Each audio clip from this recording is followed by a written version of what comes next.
Here we are in the middle of November, and let's take a look at how things are going in the Calgary real estate market. So when we finished up October, the interesting thing was that actually we had a very similar number of sales in October overall for Calgary, all property types, than we did a year ago. It was like a difference of 5 units, I believe. In fact, the 5 units were sold this year, so we actually had more sales by about 5 units. Because previously I've been saying that things are slowing down, and honestly, it still does feel very slow out there. There's definitely not as much demand. You can feel that. You can see it with the number of showings you're getting on your listings if you're a realtor like me. Anyways, this month is starting to become a little bit different.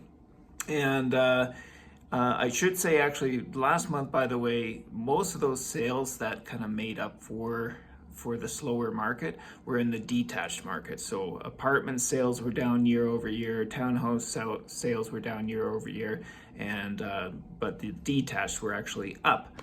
So overall, because of the slow market, the overall benchmark price has actually still dropped. It's about 2.5% lower than it was at the height of things this year in June. So just to put that in perspective, we had 608,000 was the benchmark price for all property types in Calgary in June, and now it's 592.5. Last month it was 596.9. So you can see the downward trend. But what's happened since my last update? Well, the Bank of Canada dropped their interest rate. Their variable interest rates is basically what's been affected by 0.5%.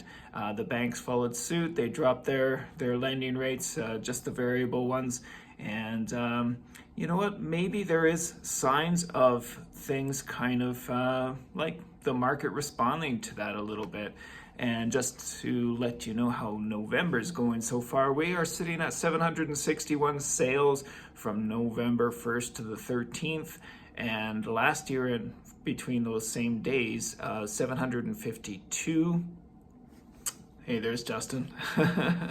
So yeah, we're ahead of schedule there. Again, it's mostly led by the detached sales. We got 376 sales versus 346 last year, same number of days.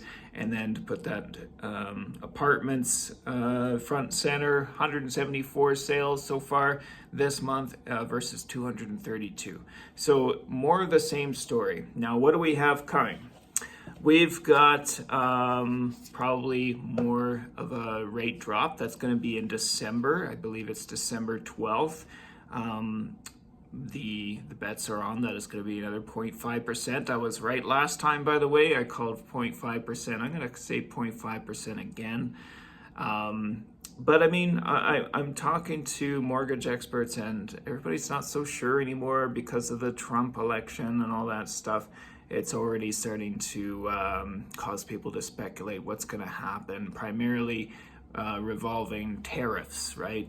And that's what Trump wants. He wants to add tariffs to imports and stuff like that. Well, that's going to cause inflation here. What does inflation do? It makes Bank of Canada raise the rates. So I don't know.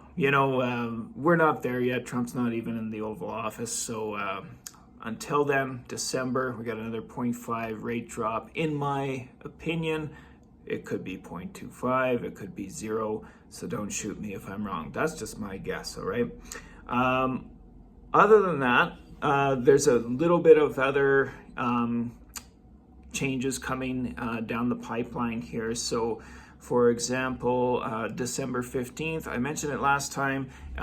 Previously, first-time buyers could apply for a 30-year mortgage instead of a 25-year mortgage, but that was only on brand new homes. As of December 15th, they can do that for resale homes as well. That's going to bump up what they're able to get approved for or pre-approved for. So that's going to increase buyers' power of what they can purchase. Additionally, so previously, if you were buying a home over $1 million, you had to put down 20%. No question about it.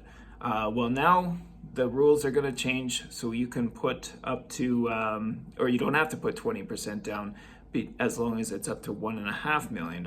So I don't know who's crazy enough to do that, because let's say you're buying a $995,000 home with a 7.5% down payment. You're looking at $36,000 basically of CMHC fees, which is just insane. Can you imagine what it's going to look like at $1,495,000 if you put down the minimum down payment? What that CMHC mortgage insurance fee is going to look like? You're basically throwing away $50,000 plus at that point. Who knows, probably more. Other than that, in January, one other piece of news is that homeowners will be able to access up to 90% of their home's value for financing a secondary suite. So there you go. People want more density, or the powers that be want more density, so they're making it more available for people that want to borrow against their house and add a secondary suite. That's all I got for you today. Halfway through November, so I'm gonna make a commitment this time. December 1st or 2nd, I'm gonna be doing this video for the full monthly stats of November.